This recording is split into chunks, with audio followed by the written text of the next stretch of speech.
Jadi ingat ya, harta itu penting. Kalau nggak ada harta, kita nggak bisa melakukan apapun. Tapi harta tidak bisa membeli apapun. Kita bisa beli ranjang yang mewah, yang nikmat, yang indah. Tapi kita tidak bisa membeli tidur, Mbak. Bener nggak?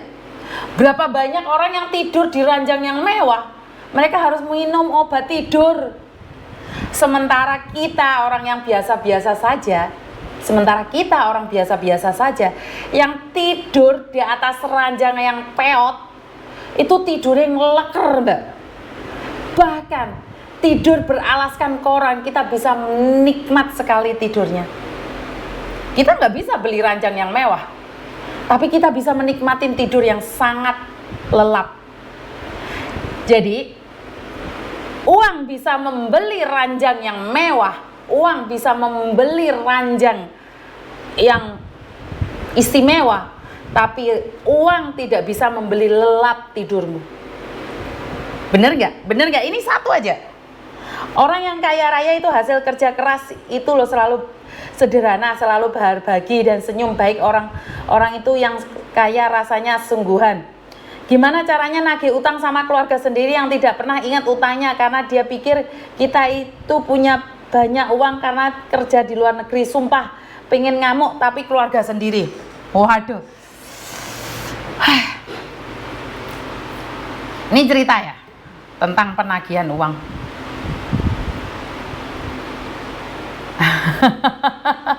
Bingung saya tentang penagihan uang ini, karena uang yang sudah lepas dari kita itu bukan punya kita. Saya punya prinsip seperti itu. Uang yang sudah lepas dari tangan kita, jangan pernah mengharap untuk kembali. Karena saat kamu mengharapkan uang itu kembali, yang ada adalah sakit. Uang yang lepas ke rekening kita itu masih ada harapan baru. Tapi kalau uang sudah lepas dari tangan kita dan diterima oleh orang lain, itu isinya sakit, benci, marah, dosa. Ayo wes, tak takoki awakmu. Uang yang kamu berikan pada adikmu, yang dipinjam oleh adikmu, kamu tagih dan adikmu macak lali, terjadilah pertengkaran. Akhirnya padon, terus sampai caruk lan tarung. Akhirnya putus persaudaraan. Bener nggak? Jadi saya selalu berkata, uang ini dalam jumlah yang sangat besar. Dulu saat saya masih ngamukan, tak telepon Mbak, miso aku telepon, ngamuk tak tagih.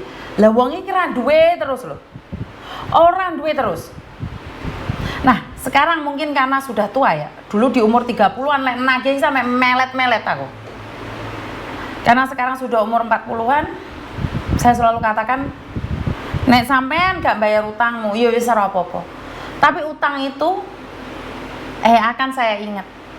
Saat kamu gak mengembalikan, hidupmu gak akan bahagia. Bukan saya menyumpahi dia. Untuk makan dia sendiri pun dia susah. Jadi saya sekarang ikhlas gak ikhlas, saya cuma ingin melihat. Kalau dia ada itikat baik, setidaknya dibalekno 1 juta, 2 juta, 1 juta, 2 juta kan lama-lama kelong toh. Tapi nggak ada etikat baiknya, malah pura-pura lupa. Dan saya sudah putus asa untuk menagih utang tersebut. Jadi saya biarkan. Dan ibu saya pernah nanya, weh, duit kae lho, wonge lho tuku mobil. Bilang sama saya, wonge lho tuku mobil, Nduk, wonge lho tuku sawah, tuku ini. Lah ya mosok iya utangmu nggak dibalekna. Saya bilang sama ibu, utang itu kalau dia niat balekno, dia usaha, itu pasti lancar. Tapi kalau dia punya utang dan dia pura-pura lupa, walaupun dia punya mobil nggak bahagia, Bu. Yo tapi kan jenenge utang, Nduk, yo kudu ditagih. Lah ora ditagih lali. Gak mungkin, Mbak, orang punya utang itu lupa. Saya sampai hari ini punya utang orang itu 10.000 Hongkong dolar. Dan saya juga punya utang 1 anak saya, yang namanya siapa? Wiji. Itu uang tiket yang di refund, belum saya kembalikan. Itu saya ingat banget. Mungkin saya ada juga anak kirim uang ke Indonesia sisa 2.000 itu sama anak saya dikembalikan, tapi kan saya yang lainnya saya nggak ingat ya. Kalau saya punya utang ingatkan ya. Jadi nyili duit uang itu dadine penyakit, Mbak. Penyakit dodo ampek sumpek mutah getih kowe malian. Wes to lah, nggak peduli saudara lek kamu pingin ngkei, tapi lek ngutang tidak. Mbak sepurane, aku juga nggak punya uang. Karena sekarang ini yang punya utang lebih ganas daripada yang nagih. Itu sudah dari zaman dahulu kala. Wong duwe utang iki tetep kelingan misi ya. Bener wis buktinya di Hongkong turu ning omahe majikan gak iso turu, tapi pas libur turune ning endinding gleser ngleker sampai ngiler-ngiler. Iya, karena kebahagiaan itu, Mbak. Jadi uang itu tidak bisa membeli kebahagiaan, kenyamanan. Karena itu uang bisa menjadi malapetaka. Kenapa? Saat kamu diutangkan uang tersebut, kamu berikan pada orang yang kamu sudah tahu tidak bisa mengembalikan. Saya selalu mengibaratkan, kowe ngutangi orang itu padha karo piring isine sego. Sego itu kamu berikan sama orang lain, ya jangan mengharapkan nasi yang kembali, Mbak. Padahal kamu sendiri itu makan gak kenyang. Lah piringmu kamu kasihkan orang lain, terus minta orang itu balikin piring, ya enggak lah, dikrokoti sak piring-piringe. Itu habis, piringnya kamu wis entek. Lah kalau kamu minta kembalikan piring, iya kan? Betul Miss, kita uang sendiri malah seperti kita ngemis-ngemis. Iya betul. Waduh telat bahas nopo niki Miss, salah Mbak Dewi kebiasaan. Betul, gara-gara utang jadi retak persaudaraan. Itu pengalaman saya banyak pada yang nggak bayar 7 juta itu adik suami. Hari Miss ora jat warikas, saya abaikan saja, udah nggak ingat lagi. Dia nangel ditagih Miss, nggak niat bayar karena dia diam, baik, cuek. Ngalami Miss, iya Miss sekali sekian luweh. Hati-hati ning ono sing nembung utang. Betul Miss Yuni, wong duwe utang lebih galak dan lebih merasa terzolimi. Loh iya loh Mbak. Kenapa ada salah satu orang yang pinjam uang saya 1 juta, bukannya dia baik sama saya ingatkan kapan bayar, ya malah ngamuk ngosek ndek aku. Ngoget ndek aku. Ngamuk di media sosial. Ya itu gara-gara uang. Saya menyesal karena saya mengirimkan uang. Tapi mau gimana lagi? Ya anggap pakai sedekah. Kalian selalu bilang sedekah. Enggak kayak gitu sedekah, Mbak. Aku mendingan 1 juta tak kayak no masjid. Benar nggak? Tapi sudah terjadi. Lah ini jadi ilmu buat saya. Nek aku nek wong nyeleh duit enggak tak kasih. Saya enggak kasih sekarang. Wes loh, kamu sambat atau model apapun enggak tak kasih. Saya enggak mau. Enak aja saya kerja sampai dimaki-maki orang. Lah kamu tinggal datang pinjem. Enake dhewe. Wong aku nek utang pulsa yo tetep iling. Telat men aku dek Taiwan Miss dilokno pelit toh babano. Biarin, Mbak. Pelit. Gak apa-apa. Daripada kita memberi tapi kita sakit hati. Dosamu malah ra karuan. Salam sejahtera Miss dari Singapura, Mbak Haryanti. Hadir Miss. Uang bisa jadi kawan juga bisa jadi lawan. Tapi nek jujur punya utang di mana selalu ingat di otak. Tapi kalau orang punya sifat kayak belut, ada saja alasan A sampai Z. Miss, Pean punya utang sama Daya. Ngopi. Yo Miss, Pean punya utang sama saya. Ngopi bareng lek wis finish Miss. Loh, kamu yang punya utang sama saya. Kamu yang beliin kopi saya. Masa saya yang ngebeliin kopi kamu? Wong kue finish kok. Tak suweneni tak antemi engko ya. Lah mosok saya yang ngutangi, yo awakmu sing utang ndek aku. Wong awakmu sing sukses kok. Ya apa ora? Ayo, Desa. Imam Malaysia sedang mengalami Miss arep nagih malah sungkan. Melodi, kok aku radiwai jare sombong Miss. Sedih ya. Utang itu paling sedih. Aku ora melok-melok masalah utang. Saya pun utang sedikit aja tidak bisa tidur nyenyak misalnya mangkane to. Sama rek. Aku yo ora iso turu lek utang. Miss, kalau saya orang mau minjem uang lebih baik aku kasih belanjanya daripada aku pinjem. Betul. Saya nagih sama saudara sepupu malah diblokir, janji seminggu malah 1 tahun. Ini saudara loh. Itu pun bisa hilang, apalagi orang lain. Bener gak? Ini saudara loh. Iya pernah diblokir. Mangkane wis ora usah lek masalah duit. Macak medit mis tuwek ngutangan, tuwuk ngutangi. Ya, begitulah cinta. Deritanya tiada akhir jadinya sampean. Hujan enggak mis di sini enggak Mbak, panas nyetak ya. Saya tuh kalian melihatnya bahwa saya tuh glowing. Padahal enggak. Di sana kan sinar cahaya nih di sana. Di sana itu cahaya.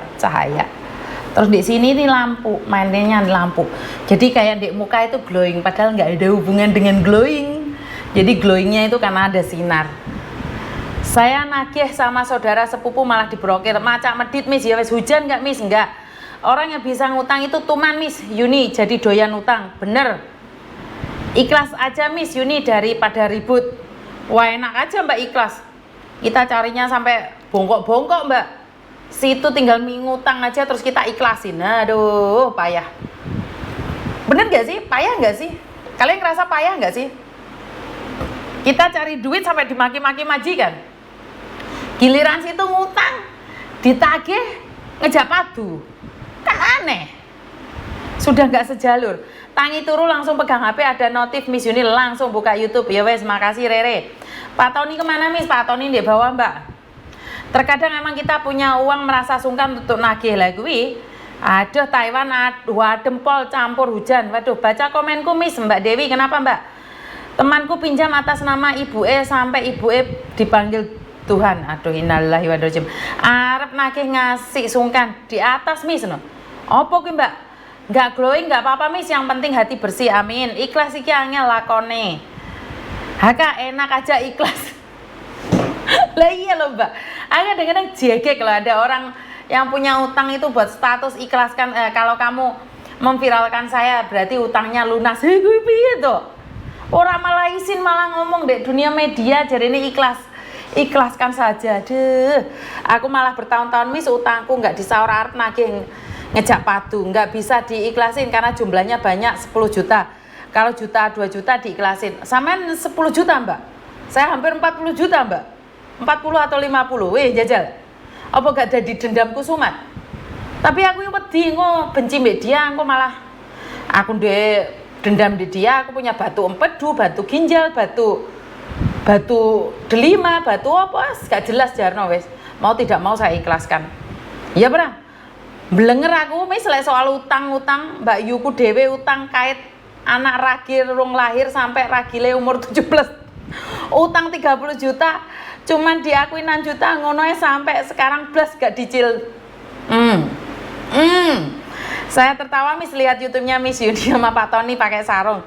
Tekad aku Miss. Waalaikumsalam. Sukses selalu channelnya, semoga para dewasa negara banyak Miss Yuni. Cuma macam itu aku pernah sama saudara ditagih malah mau utang lagi Miss. Duitku digawa mbahku 25 juta ditagih malah nyatru. Ke ibuku kon takok malah minggat koma. Telat Miss setor jempol wes Mbak Anas, jempol nomor piro? Pokoknya jauh kita dari utang. Piutang asalkan apalagi sampai utang bank, betul. Oke Miss, siap. Penting aku arep seneng ono ya. Mengko tak tepati janjiku, siap. Bantu doa saja Desa. Sebenarnya Miss Yuni tidak menagih utang itu. Cuman aku ingin spot kalian. Kalau finish kontrak, kalian harus ngopi bareng sama saya. Itu saya tagih. Kenapa? Saya ingin kalian sukses dan kalian bisa tertawa di atas kesuksesan. Di proses kalian, desa ini prosesnya tidak mudah untuk mencapai ke hari ini. Tapi setelah dia sukses, itu adalah kebanggaan buat dia sendiri. Ingat, Hong Kong itu kayak cabai. Di awal rasanya pedes, tapi 20 tahun ada yang nggak mau pulang dari Hong Kong. Ya, tapi ingat kalau 20 tahun di Hong Kong harus sukses ya. Jangan hanya memberikan nama 20 tahun tapi tidak memiliki apa-apa. Pokoknya aku padamu Miss biar penghutang kaya malaikat pencabut nyawa. Mosok sampai kaya ngono kuwi Mbak, mosok sampai kaya penyabut nyawa, ngomong sing jelas we. Hah? Ngutang itu sama kayak kedok penipuan kalau nggak ada itikat buat bayar. Ya Miss ini aku juga tak ikhlasin 60 juta daripada jadi penyakit pikiran, betul. Loro Mbak, ngiling utang Mbak. Tapi apakah saya ikhlas lost doll ya enggak? Lek dibayar ya rezekiku, ora dibayar ya karmamu. Bener gak sih? Jadi wes nggak begitu nekat sih aku. Kalau saudara sendiri, alhamdulillah mereka pada amanah, mereka pada kasihan sama aku karena aku capek kerja katanya. Aku susah ditagih tuh sepupu, bio susah banget nagihnya. Selalu saja ada alasan. Capek deh pokoknya. Sore Miss Juni sehat selalu, Pak Tony kemana Miss nggak kelihatan? Karena posisi kita beda ya Mbak ya. Suami saya ada di lantai bawah, saya ada di lantai atas. Jadi karena Pak Tony itu suka musik, musiknya dung dung dung dung. Sementara saya kan kalau ada musik nggak bisa. Kalau saya ada musik saya gagal fokus. Jadi kenapa saya mengambil keputusan untuk mengambil ruangannya Meme. Ini adalah ruangannya Meme. Jadi kalau kalian nanya kenapa Pak Tony nggak ada, iya Pak Tony beda aliran. Pak Tony di bawah, saya di atas. Jadi kita beda aliran ya Mbak ya. Oke, Miss mau dong ngopi bareng. Miss, ini saya cuman ngabisin kontrak mau pulang los. Udah 8 tahun, alhamdulillah sudah 8 tahun, semoga sukses. Bener Miss, minta uangnya sendiri seperti pengemis. Pengalaman saya 70 juta belenger pokoknya. Batu akik Miss loh, dinci lainnya batu akik barang. Jadi daripada punya penyakit batu-batuan tadi, ya lebih baik kita mengikhlaskan yang seharusnya tidak perlu diikhlaskan. Miss Juni, Hongkong 5 derajat 6 derajat. Miss dingin banget, utang disaur Arab nggak disaur, ngarep-ngarep ya. Saat kita mengutangkan uang kita itu adalah harapan palsu, yang dimana kita mengharap tapi belum tentu. Podo karo alamat palsu, ono alamatnya golei nggak jelas, bener nggak? Kapan pulang Hongkong lo Miss? Nah, ada 2 kemungkinan, setelah pemilu atau setelah lebaran. Setelah pemilu atau setelah lebaran, kita lihat aja seperti apa dan bagaimana. Soalnya pingin Pak Tony, mungkin kalian sempat lihat di YouTube ya. Ada nggak yang kalian lihat di YouTube itu Pak Tony bilang la ilaha illallah, tapi kan nada-nadanya beda waktu dia pegang bir. Itu pertama kali dia selalu genduren, tapi kan dia selalu di belakang. Nah hari ini kemarin itu Pak Tony itu genduren ada di depan. Jadi ada yang komen bahwa ini penistaan agama. Masa iya nyebut asma Allah kok nggak pakai baju, kok pegang bir? Iya, saya tidak menyalahkan kalian karena kalian tidak tahu backgroundnya Pak Tony siapa dan bagaimana. Jadi kalau kalian mengatakan bahwa kok dibuat mainan sih, astagfirullahaladzim, ini orang nggak punya adat istiadat, agama dibuat guyonan, atau komen bahwa naudzubillahi min dzalik, orang nggak pakai baju, ya itu nggak salah, komen kalian tidak salah, tapi ya nggak salah sih, nggak ada yang salah. Menurut pendapat saya, kalian komen seperti itu tidak salah, karena kalian kan tidak kenal nih dengan Pak Tony dan backgroundnya Pak Tony, dan kalian cuma lihat di situnya aja. Apakah saya perlu klarifikasi atau menjelaskan? Sebenarnya nggak perlu sih, cuman buat pengetahuan kalian aja bahwa Pak Tony dari kecil sampai besar adalah tidak memiliki agama. Itu yang pertama, tidak memiliki agama. Sementara anak saya Buddha, mertua saya Kristen. Jadi kami di aliran agama yang berbeda. Pak Tony bukan pertama kali datang ke Indonesia. Pak Tony bukan pertama kali datang ke Indonesia. Tapi Pak Tony itu baru memahami sedikit tentang Islam sejak anak saya yang laki-laki mau sunat. Jadi sejak Thomas sunat itu baru dia tahu tentang ngaji, baru tahu tentang sholat, baru tahu tentang agama. Jadi baru tahu, mereka itu baru tahu, baru bisa, oh ternyata ada, ya Allah, apa sih ini? Jadi kalau kalian, ini penistaan agama, saya ngerasa bahwa Anda terlalu berpikir terlalu jauh. Penistaan agama adalah bagi orang yang tahu agama. Tapi ingat, Pak Tony tidak memiliki agama, dia agama Buddha. Dan Buddha pun bukan Buddha yang fanatik. Jadi Pak Tony itu sedang lagi belajar tentang agama. Sementara Thomas sendiri sudah mengagumi Islam sejak dia mengambil keputusan untuk sunat. Jadi kalau Pak Tony itu lebih fanatik ke Cinanya, sementara Thomas sudah digesek sama neneknya untuk mengetahui Islam lebih awal. Sementara suami saya tuh sangat sulit sekali untuk menggesek.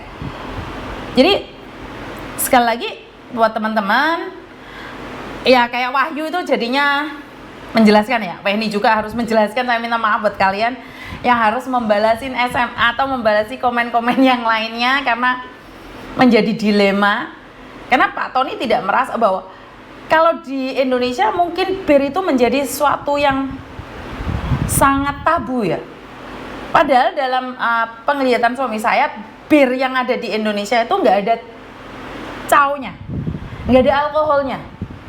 Alkoholnya cuma 0,00 berapa. Jadi para peminum itu nggak minum bir itu mbak, mereka itu oplosan karena memang kayak minum Coca-Cola itu aja. Jadi tidak mengakibatkan orang mabuk.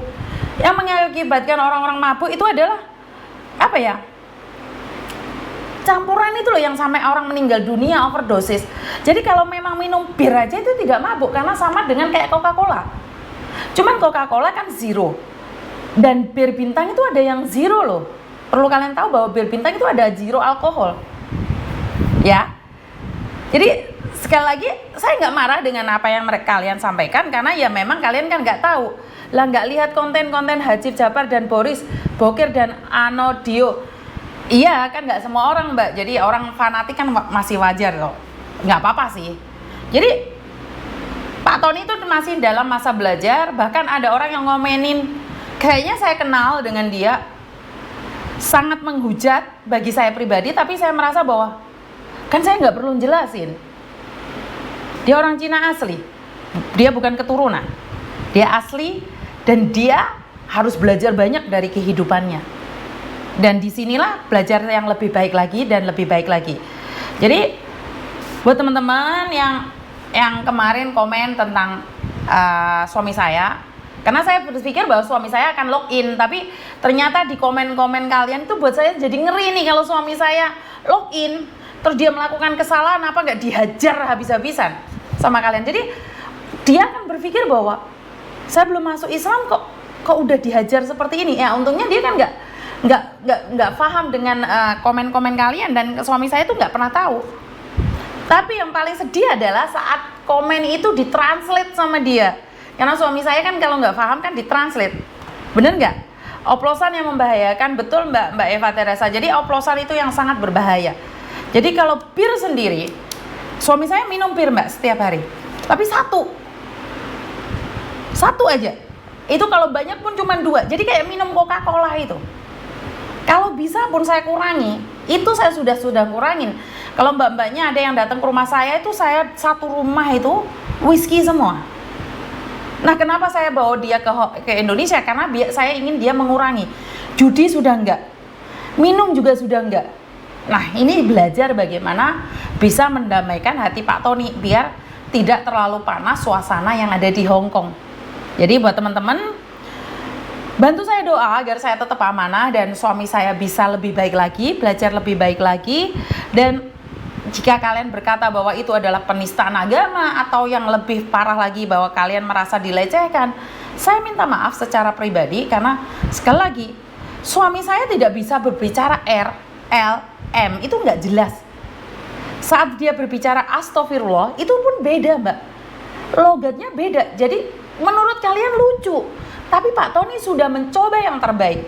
Jangankan mengatakan astagfirullah, mengatakan angin itu aja nggak bisa dia mbak. Angin itu nggak bisa. Sampai hari ini sudah saya ajarin, sudah saya marahin, sudah saya katakan apapun, nggak paham tentang bahasa angin. Angin, angel itu nggak bisa. Apalagi dalam bahasa Arab yang bagi dia sangat berat. Jadi mohon dimaklumi ya, mohon sedikit dikasih pengertian dikit aja. Kalau kalian yang menghujat saya mungkin nggak apa-apa ya. Kalau Pak Tony please deh jangan dulu ya karena Pak Tony masih belajar dan masa-masa jangankan dikasih huruf R sama L, yang bahasa yang angin aja loh, nggak ada apa-apanya, itu nggak nyampe di lidah dia. Izinkan saya memberikan dia masukan dulu sambil belajar dan belajar. Jadi ada mbak yang di YouTube sama cari login gitu ya, Uni TKW Hongkong login Pak Tony, mungkin kalian akan menemukan. Jadi di situ Pak Tony itu ngomong la ilaha illallah atau astagfirullah gitu loh. Saya kurang tahu itu ada 2 itu pokoknya. Dan dia bawa bir. Kenapa? Karena dia nanya, aku sekarang punya ilmu baru. Apa itu? Dan saya syuting nih karena saya rasa dia pertama kali mengucapkan kalimat tersebut. Tapi posisi dia pegang bir. Jadi ya kalau kalian menghujat nggak masalah sih. Jadi buat teman-teman, mudah-mudahan bareng saya di airport Miss, penistaan agama itu orang yang pingin cari salahe Mbak Yuni. Habis lebaran Miss, pulangnya nanti ketemuan, siap. Jadi buat teman-teman, oh iya Miss mau tanya, ini ternyata sama teman saya, emang boleh ya Miss kalau pakai wifi majikan tiap bulan harus